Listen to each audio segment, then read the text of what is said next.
భారత టీ20 జట్టు వరుస ఓటములను చవిచూస్తున్న సంగతి అందరికీ తెలిసే ఉంటుంది. ఈ ఓటముల వల్ల కెప్టెన్ శ్రేయస్ అయ్యర్ని చాలా మంది విమర్శిస్తూ ఉన్నారనమాట. అతను యాజ్ ఎ కెప్టెన్గా యాజ్ ఎ బ్యాటర్గా ఫెయిల్ అవుతున్నారని చెప్పేసి కూడా చాలా మంది అంటూ ఉన్నారు.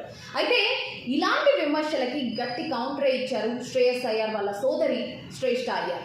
రీసెంట్గా ఆవిడ ఒక పాడ్కాస్ట్లో పాల్గొని శ్రేయస్ అయ్యర్కి మద్దతుగా నిలుస్తూ ఏమన్నారంటే, ప్రతిదీ మనకు అనుకూలంగా ఉండదు కదా, కెప్టెన్గా ఓడిపోతున్నాడని చెప్పడం చాలా సులభం, కానీ క్రికెట్ చాలా భిన్నమైంది, అందులో ఎన్నో విషయాలు ఉంటాయి. శుభ్మన్ గిల్, రోహిత్ శర్మ, విరాట్ కోహ్లీ, సచిన్ టెండూల్కర్ లాంటి దిగ్గజాలే ఎన్నో మ్యాచ్లు ఓడిపోయారు. కానీ మీరు శ్రేయస్నే విమర్శిస్తున్నారంటే అతనితో మీకు ఎన్నో సమస్యలు ఉండొచ్చు అని చెప్పేసి ఆవిడ వ్యాఖ్యానించారనమాట. ఆవిడ మాట్లాడిన వీడియో క్లిప్ కూడా సోషల్ మీడియా మాధ్యమాల్లో ఫుల్ వైరల్గా మారుతూ ఉంది.